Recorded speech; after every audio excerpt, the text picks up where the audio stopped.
നമുക്കൊക്കെ ഓർമ്മ കാണും, കഴിഞ്ഞ ദിവസമാണ് ഈ പാലക്കാട് വണ്ടാഴിയിൽ കടുവ ഇറങ്ങി എന്ന് പറഞ്ഞുകൊണ്ടൊരു ദൃശ്യം സമൂഹ മാധ്യമങ്ങളിലൊക്കെ വലിയ രീതിയിൽ പ്രചരിച്ചത്. ഭയപ്പെടുത്തുന്ന ദൃശ്യങ്ങളായിരുന്നു. ഇപ്പോൾ ആ വീഡിയോ പ്രചരിപ്പിച്ചവർക്കെതിരെ വനം വകുപ്പ് പരാതി നൽകിയിട്ടുണ്ട്. വനം വകുപ്പിന്റെ പരാതിയിൽ പോലീസ് അന്വേഷണവും ആരംഭിച്ചു. അജിത് ബാബു ഉണ്ട് വിവരങ്ങളുമായിട്ട്. അജിത്ത്, ജനങ്ങളെ വലിയ രീതിയിൽ ഭയപ്പെടുത്തിയ ദൃശ്യങ്ങളാണ് സമൂഹ മാധ്യമങ്ങളിൽ കൂടി പ്രചരിച്ചത്. ഇപ്പോൾ എങ്ങനെയാണ് വനം വകുപ്പിന്റെ പരാതി, എങ്ങനെയാണ് നടപടികൾ?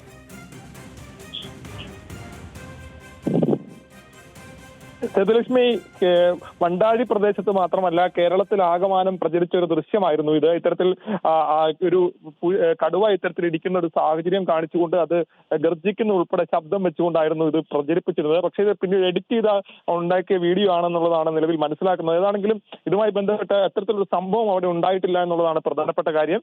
വ്യാജമായി ഇത്തരത്തിലൊരു വീഡിയോ പ്രചരിപ്പിച്ചവർക്കെതിരെ ഇപ്പോൾ പ്രധാനമായും പ്രചരിപ്പിച്ച ആളുകൾക്കെതിരെ സ്ക്രീൻഷോട്ട് ഉൾപ്പെടെ കൊണ്ട് ആണ് ഇപ്പോൾ പരാതി നൽകിയിരിക്കുന്നത്. ഈ കാര്യത്തിൽ പോലീസ് ഏതാണെങ്കിലും അന്വേഷണം ആരംഭിച്ചിട്ടുണ്ട്. ഇത്തരത്തിൽ സാമൂഹ്യ മാധ്യമങ്ങളിലൊക്കെ ഇപ്പോൾ നമുക്കറിയാം ഏറ്റവും മോശമായ രീതിയിൽ സാമൂഹ്യ മാധ്യമങ്ങളെ ഉപയോഗിക്കാൻ കഴിയുന്ന ഒരു കാലം കൂടിയാണ്.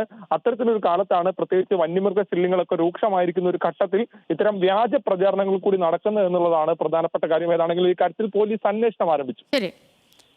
ഓക്കെ അജിത്ത്, ഈ വലിയ ജനങ്ങളെയൊക്കെ ഭയപ്പെടുത്തുന്ന രീതിയിലുള്ളൊരു വീഡിയോ ആണ് പ്രചരിച്ചത്. ഇപ്പോൾ എന്താണെങ്കിലും വനം വകുപ്പിന്റെ പരാതിയിൽ പോലീസ് അന്വേഷണം തുടങ്ങിയിട്ടുണ്ട്.